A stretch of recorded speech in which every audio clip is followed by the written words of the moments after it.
This is the On All Cylinders podcast, powered by Summit Racing.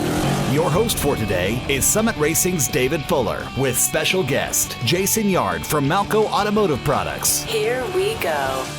Welcome to another On All Cylinders podcast. I'm your host to kick it off, Dave. This time around, this episode, we're going to talk about car detailing and car care. Brought in Jason Yard from Malco Car Care Products. And Jason, thanks for joining us. Happy to be here. Thanks for having me, Dave. Yeah, I'm excited to talk about this. We're coming out of show season, but nonetheless, we're going into a season where we still have some good weather left. Winter's on the horizon. People might be storing their cars. People might be driving them through the winter. So we got a variety of topics because of that we can talk about. To start, I would just ask about, and this is something that's been asked a lot, but what are some of the biggest mistakes you see folks make when you see them washing and detailing their vehicles? That's a great question. And mistakes are all relative, right? And it depends on, the climate, what kind of tools you have at your disposal and what your skill level is. So mistakes or, maybe things to avoid, those are all kind of in the same bucket for me. But one of them is some simplicity of keeping as much dirt off of a vehicle as possible and to avoid kind of swirling and scratching of paint. One of the things that I pay attention to are those swirls, the slight marring, the car wash scratches, stuff like that. All of those are put into paint or clear coat through dirt, really, and the contact of dirt or abrasives against that paint. And so there's things like California Duster or, some of the quick cleanup towels that sometimes people don't realize still have dirt in them from maybe the time before or just sitting in the garage and getting dusty. And then they put those elements right onto their paint to clean it up, and they're actually putting scratches in the paint. So that's one of the biggest mistakes I see people doing. And to go along with that, one of the other elements is when you're actually washing the vehicle, if you have a really dirty wash mitt or a dirty wash bucket, you're taking that dirt from the wash mitt or the wash bucket onto your paint, and you're putting swirls and scratches in it. So that's, I would say, one of the biggest things that just to pay attention to, and that can be avoided if you're looking out for it. Yeah, you mentioned the bucket. How often should you really change the water that you have in there? Is there a rule of thumb for that, or how does that work in order to prevent that contamination? It's a good question, and it really varies on how dirty your car is and how much dirt you're putting into the bucket. So if you're starting with fresh clean water and soap in your bucket, and you're cleaning a car that's not that dirty, you probably don't have to worry about it as much. But if you're doing a lot of cars, or if you're doing really dirty cars, a very good method is to have two buckets. And one is really just clean water to rinse your wash mitt, and the other has the soap in it. So every time you hit the vehicle with the soapy wash mitt, when you pull it off the vehicle, you dunk it in that fresh, clean water. It rinses off the majority of the dirt. Then you go back to your soapy water. That's a good rule of thumb, especially if you're doing like multiple cars. Like if I'm doing mine and my wife's and maybe another car on the weekend, and I'm having a car wash afternoon, I'll get those two buckets out. Another option is to get a grit guard at the bottom of your bucket.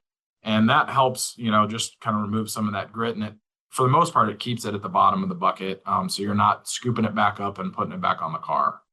Okay, so another topic that is out there, and hear some back and forth, but once and for all, the top-down method. Should you start with your wheels? What order should people be going in as they clean their vehicles? That's a great question. The top-down method is preferred because you're pushing the dirt down and you're washing it down, and you're always using as little contact with the vehicle as possible as a good practice. So that means using more water and using pressured water if possible to, kind of spray that dirt downward. But most detailers will start with wheels and maybe engine bays and wheel wells to at least loosen the dirt. So they'll go around and loosen the brake dust and the heavy road grime from the wheels and the wheel wells. And then as they work their way around with just chemicals and water pressure, then they'll start on the paint. And typically, once that wash bucket has seen a lot of dirt, they'll do the wheels last with a dedicated wash mitt, and they'll do the final kind of wipe down of the wheels with that dirtier water or that wash mitt that's previously been used for wheels specifically. And is there a time of day or a certain temperature that's ideal for this type of car care? Like if you're just out in your driveway and the sun's blazing away, what's the rule of thumb with that? Yeah, it's always a hindrance when you're in direct sunlight. And so I always recommend if you can do it in the shade, you're going to have better results because even if you're really quick with your washing and your rinsing, you're going to have streaks and drying and even soap drying if you're doing it in the direct sunlight and especially in the hot days of summer. So if you can do it in the shade or when the sun is starting to go down and maybe behind the trees, that's going to be your best bet for washing a car. We don't all have a dedicated detail bay that's indoors and climate controlled. So I would guess the majority of the audience is doing it outside in their driveway, and that's really the most typical. But do it after the sun's starting to set. Speaking of that, just kind of doing your car care in the driveway, you guys have some different grades of product. You have professional grade and then something that's maybe a little bit more budget friendly. Kind of talk about what you guys offer the consumer there at Malco. Malco has been around for 71 years, selling professional grade products primarily. And so what that means is for the better part of 70 plus years, we've been dropping our products off at a dealership or a professional detailer.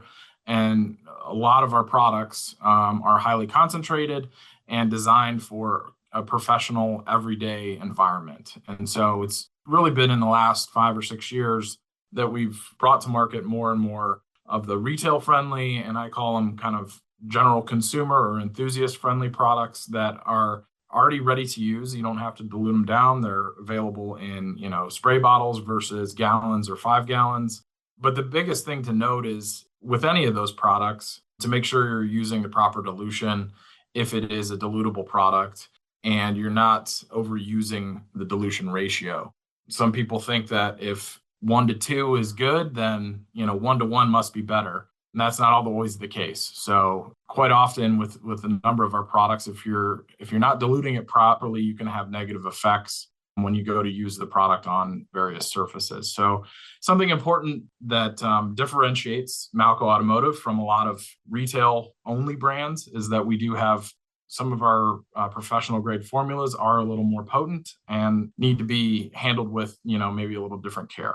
Yeah, and you mentioned doing the more consumer-based stuff now. Yeah, I was so glad to have you guys on board at Summit with us. We carry really the entire Malco line here for the consumer. You do offer different types of waxes. You have the paste and the spray waxes. And how does somebody go about choosing the right wax, maybe for their needs? That's a very good point that I hear often is that we have too many choices to choose from. We do have a vast catalog, and it can be daunting when you first take a look at it. My rule of thumb is how long do you want it to last? And then also how much are you driving your car is a factor in that. So Malco's very conservative when it comes to longevity promises. And so if you're just cleaning it up, and you wash your car every week or every 2 weeks, a good spray wax, like a showroom shine, will clean it up. It'll leave a nice slick feel. It'll look freshly waxed, but it's not going to last more than a few weeks. Okay. If you kind of go in that intermediate step with like a cream wax, like our banana cream, you're going to get maybe 6 months out of it. And if you're garaging it most of the time, it'll definitely hold up that long. But if you're looking to only wax your car once a year, you pull it out in springtime and you drive it for 6 months or whatever, and then you put it away. You want that wax to last, the whole season, the whole year. A paste wax might be the solution. With each one of those, you get a little more difficult application, but you get more longevity because you're actually working into the paint a little more, and there's different polymers and carnubas that will help that longevity and keep that paint glossy and nicely waxed for much longer. And then there's the category of ceramic coatings, which they're kind of above that paste wax as far as longevity. You're talking 2 to 3, sometimes 4 or 5 years that it will protect and help seal the paint. Now, you kind of touched on it a little bit, but can you over wax or over polish your car? You can in the fact that you're not doing any more good after a certain amount. And so, for instance, if you were to put on a paste wax every 2 weeks, you'd really just be building up kind of eventually a nasty layer on your vehicle that's unnecessary. A carnauba paste wax will break down and kind of thin out over time after some weather and after some washing. And if you just keep building up on layer after layer, it's not giving you any more protection. And it actually gives you, kind of some chalkiness around the edges. And yeah, you can use too much. But if we're talking about a spray wax and you're doing that once a week, chances are it's going to mostly weather off in between applications. So not as much to worry about there. Let's go to the interior. Can detailing your interior harm plastic or seats? And if so, how do you avoid something like that? Two different things to point out there. Number one, the chemical that you're using and to make sure that it's safe for all kinds of vinyl, plastic, leather. There's several different grades these days of plastics and vinyls that are inside of vehicles. And there's also different grades of how they're dyed. And so you can, with certain chemicals, pull out the dye and have a negative effect. And you want to make sure that those chemicals are safe for you and your whatever element is inside your vehicle. We always recommend testing in an inconspicuous area, under the front of the seat, or making sure if there's any uncertainty that you're sure it's going to be compatible. Another factor is that heat that we talked about when you're detailing in direct sunlight. If the outside of the car is 110 degrees, the inside could be 150, and that those seats and that vinyl or leather can also have kind of a reactionary effect if chemicals are sprayed directly on them. Because we have more professional grade type elements in our interior products, we generally recommend spraying onto a towel before wiping, onto a seat or a dash or whatever, making sure that you're not spraying it directly on and it's not pulling any color out or having any kind of negative effect on that finish. Generally, those vinyl seats, the leather seats, they all have a coating directly from the factory, and that wears off after time. But if you have a generally new vehicle and you spray a harsh chemical in the heat of the day onto a seat, you could have that protective coating could be just destroyed real quickly. So always good to test first. And then, like I said, try to do it with a cooler vehicle in the shade, open up those windows, let some air in there so it's not 1,000 degrees when you're applying some of these chemicals.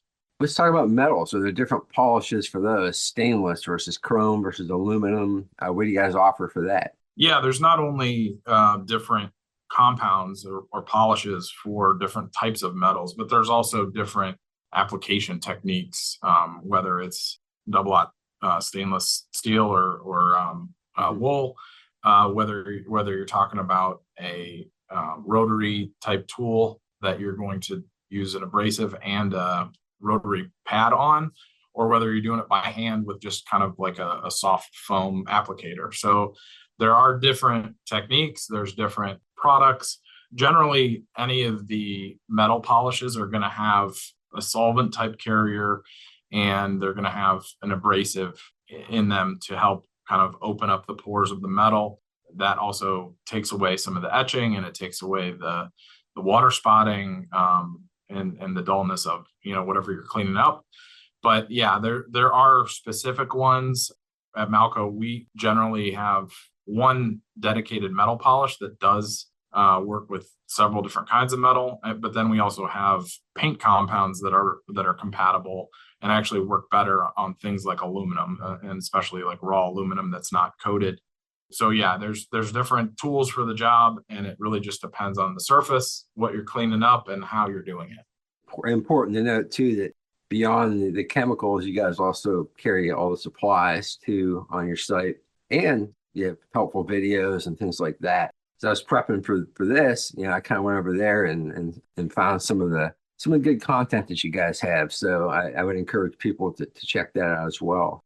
Next, I would like to kind of go through some scenarios. I mentioned at the outset the time of year. We've got a little bit of time yet for car shows, and then we're going to get into people might want to store their cars, and then also people may want to drive their cars through the winter. It's a daily driver. So Let me start with, if I'm the vehicle storage guy, I'm going to be putting my car away for the winter time. What kind of steps should they be taking from a car care, slash detailing perspective before they do that? You want to make sure you're looking for a couple different things. So number one is like water spotting and maybe some bird poop residue. Things like that can etch your paint. And especially if it sits over the winter, and especially if it's in a maybe not ideally controlled environment like your garage where it's getting hot and cold all winter. Anytime it heat cycles like that, those things can etch your paint. And so even if it's light water spotting, that's something that's going to need to be polished out. And if you catch it quick enough, there's a much easier chance of removing those things. So I always tell people to look for those things. Same with like bug splatter. And so we have a couple different products that remove bugs from the front end. Those things will definitely etch your paint and leave little kind of imperfections in them. And they're much harder to remove the longer they sit. So, make sure you're getting those things off. A good coat of wax is a good thing to put on your car. If you're letting it sit over the winter, it just makes it easier to clean the dust off. Maybe you have a nice day in January, you want to take it for a spin, but it's all dusty. If it has a good coat of wax on it, you're not going to be putting as many scratches in it when you're just doing a dry wipe down, for instance. So those kind of things are what I look for, and making sure the tires are, in good shape, making sure they're not real dry. You can put some of the moisture back into not only tires, but trim and seats, whether they're starting to crack or just kind of getting dried out, you can add the moisture back in. Anytime those things sit for extended periods of time, they're going to dry out. So you can add that moisture back in with the dressing, a silicone type dressing. There's several different options. Leather conditioners, for instance, for the interior. So those are the kinds of things I look for. I'm going to back up just a minute before we go to the next kind of scenario, but you mentioned the bug splatter, the bird poop, and you say you make products to kind of help with this. Can you touch on a little bit more about those products? And also, is there any technique that somebody should use to safely remove those types of things from their vehicle? Yeah, it's a good point. So we have a product called Bug Off, and there's several manufacturers out there that make similar products, but our Bug Off really does dissolve those bug guts. The key to using Bug Off is to saturate the surface. So whether it's a front bumper or the hood or wherever you're spraying it, making sure you're saturating those bug splatters down good and making sure it doesn't dry on the surface, and also making sure you're not doing it in the direct sunlight, because the way the chemical breaks down the bugs can also break down your paint if you're not careful. And if you're leaving it on there and letting it dry in the direct sunlight, you could have issue. Very rare, but that's one of the things that's on the bottle that we make sure people pay attention to. But yeah, making sure it stays wet and effective, because once it dries, it's no longer working. And that goes the same for the bird poop. So we have a good car wash will take, bird poop off, but it's the etching that it can leave behind in the clear coat that you want to pay attention to. So anytime I see bird poop on a vehicle, you get it off as soon as possible. Even if you're not doing a full wash, hose it off or take a rag and just get that bird poop off, because like I said, even if it sits for a week, it could start etching that paint. And this, on the same kind of vein, we also have products to get off sap and tar. So we have a product called SAP that's designed just specifically that. It actually breaks down any kind of tree sap that's left on the vehicle. Again, that's another thing that can etch your paint, but as long as you're spraying that area down, letting the SAP do its work and break down the sap, it's very easy to wipe it off. And the point of all of these is that you're not, using an abrasive wheel or brush or anything like that. You're at minimum, we do have a bug sponge that can be used to kind of loosen those bug guts after Bug Off is used. But otherwise, you're using a microfiber towel and you're letting the chemical do the work. Moving on to the next scenario for the upcoming months, we'll talk about the car show guy that's still kind of going to the show and shines locally or whatever car shows left on the calendar here. What kind of recommendations do you have for just doing touch up at car shows? What items should you take with you? What's a basic 101 for that type of person? We have a couple different products. We have two spray waxes that come to mind. Our surface shine and our showroom shine, both are very good at just putting a light coating of carnauba on the car. They clean up glass, they'll clean up fingerprints very easily, but they're not designed for, that dirty-ish kind of car, just kind of light touch up. And they're great for using after a car wash. But one product I'll mention that we launched early this year is called OTG, and that stands for on the go. It was originally designed for kind of the Western and Southwestern market where they have a lot of water use restrictions. And so OTG is really a waterless car wash. And the way it's designed, it has some lubricants in it and then some waxes as well. And what it does is basically allow you to spray down a lightly dirty car, not super muddy or gross, but lightly dirty and maybe even a little bit of dust. And it doesn't impart scratches into the paint as long as you're using it the right way, because there's enough lubricity in the product and you're just pulling that dirt off and leaving behind a nice shiny surface at the end. So OTG has become our go-to car show product. We've been promoting it for the kind of the rest of the country that doesn't have water use restrictions. It's a great car show cleanup. I keep a 22-ounce spray bottle in my trunk. Anytime I'm, out in the road, it's great. When you get to that car show, you pick up a little bit of dust and road debris, right? Brake dust on your wheels, and you want to clean that off. And it's perfect for all that. It's safe for plastics, for your glass, wheels, anything. Supplies to take with you? I mean, microfiber towel, stuff like that. Yeah, clean microfibers cannot be talked about enough, in my opinion.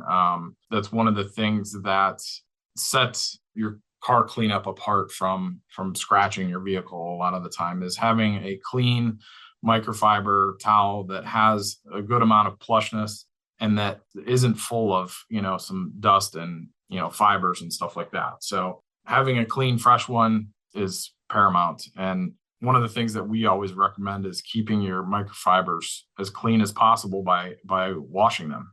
You wash them with a non-fragrant, non-softener type product. We have a microfiber refresh detergent that's actually designed to refresh a microfiber without putting any kind of softeners or starches or anything, any kind of fragrance or color into the microfiber. And that way you always have a fresh one. And even if they're not brand new, they're at least soft and still good for a lot of uses. Excellent topic there. Last scenario, really, and this really kind of goes for us, because I know you're nearby Summit here in Ohio. Is the people that might be driving their vehicles in the wintertime, that there's going to be road salt and things like that. Any type of recommendation you have for somebody like that, as far as keeping their vehicle in somewhat good form after going through a tough winter? Yeah, to keep that stuff off your paint, one of the easiest ways to do that is with either really good paste wax or a ceramic type product, because things just don't like to stick to them. And so I like to use either a ceramic coating, or we have a product called Ceramic Refresher 2.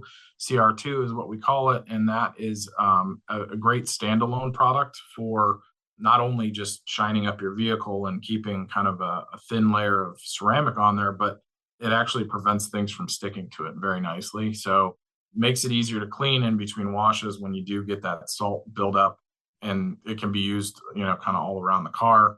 When we're talking about interior cleanup, we have a few products that are designed to really attack that. One of them is our Prism Gold general purpose cleaner. It's really great at breaking down salt.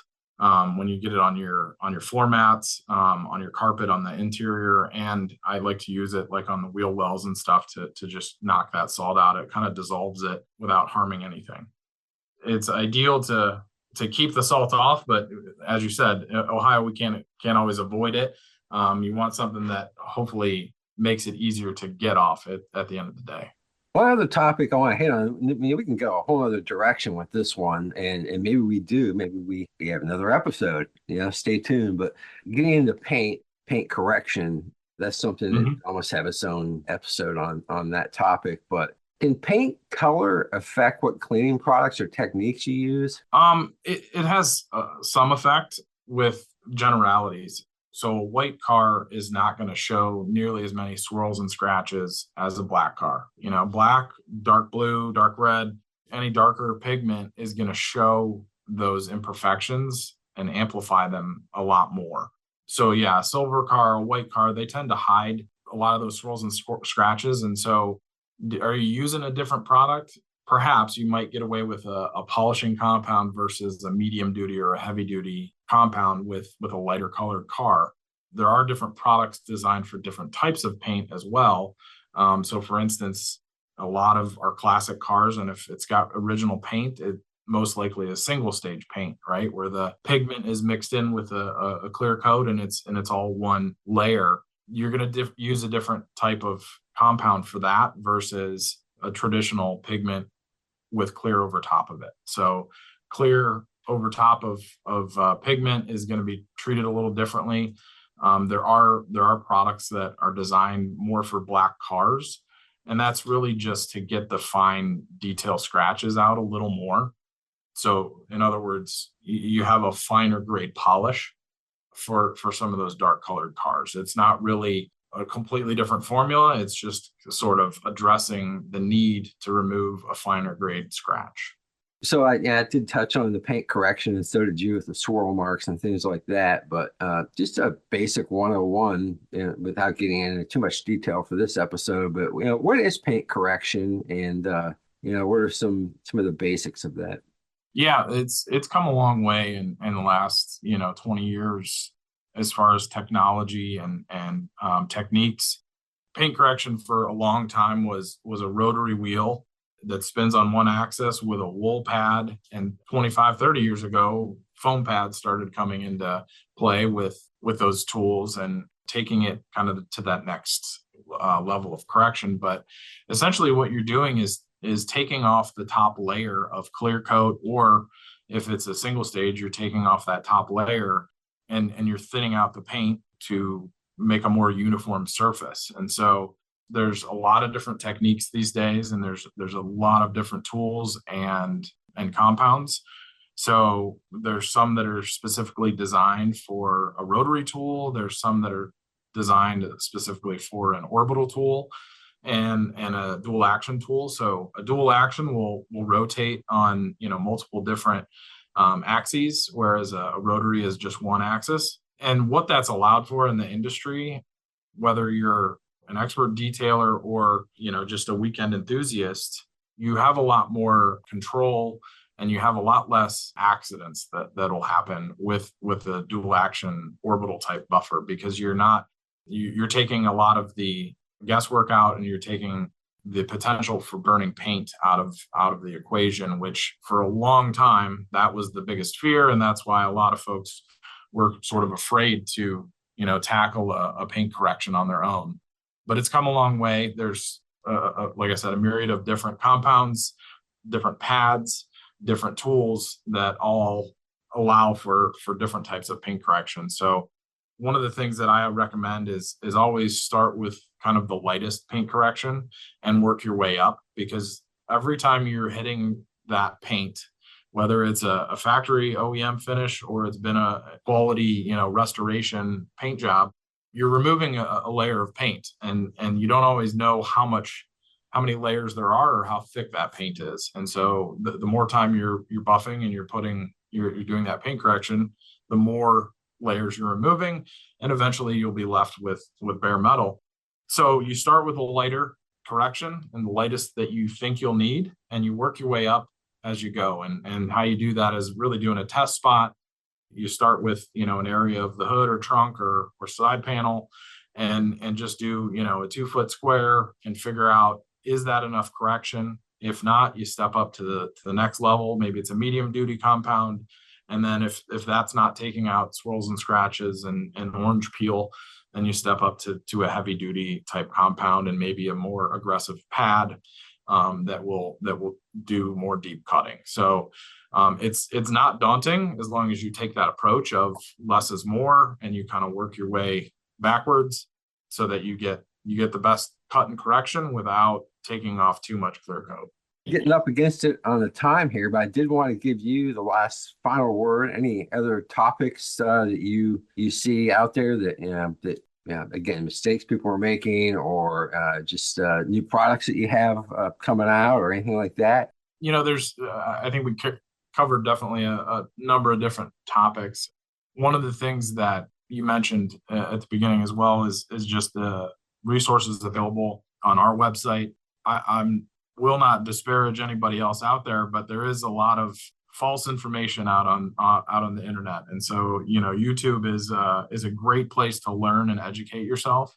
There's a lot of resources. The International Detailing Association is something that we're part of. So the IDA.com, they're a great organization for education. But there's a lot of them out there that are like ourselves that are just trying to educate people on best practices. And they're not always best practices for every product, but at least for our products, we know best practices.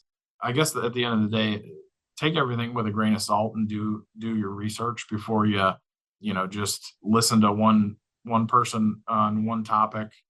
Going back to the buffing and paint correction topic, I see the gamut of good, bad, and ugly advice out there. And so it's good to saturate yourself and make sure you're looking at more than one resource at the end of the day to make sure you're not going to damage your vehicle, your paint. We all love these vehicles, and at the end of the day, you want to keep it looking its best without doing too much damage.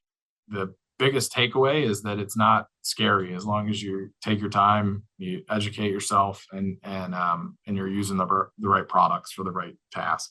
Absolutely. Yeah, we of course carry the right products from Malco at summitracing.com, but also kind of want to give a plug. You mentioned your website. What is the website? MalcoAutomotive.com. Great. Awesome. Jason, thank you so much for taking the time and making the time to speak with us. Yeah, I appreciate the time. Thank you, Dave. Yeah, absolutely. And that's going to do it for this episode of the On All Cylinders podcast. We appreciate all you listening, and we're going to see you again down the road. Thanks. This has been the On All Cylinders podcast. Powered by Summit Racing. Check out new episodes coming soon at OnAllCylinders.com. OnAllCylinders.com. Thanks for listening. See you next time.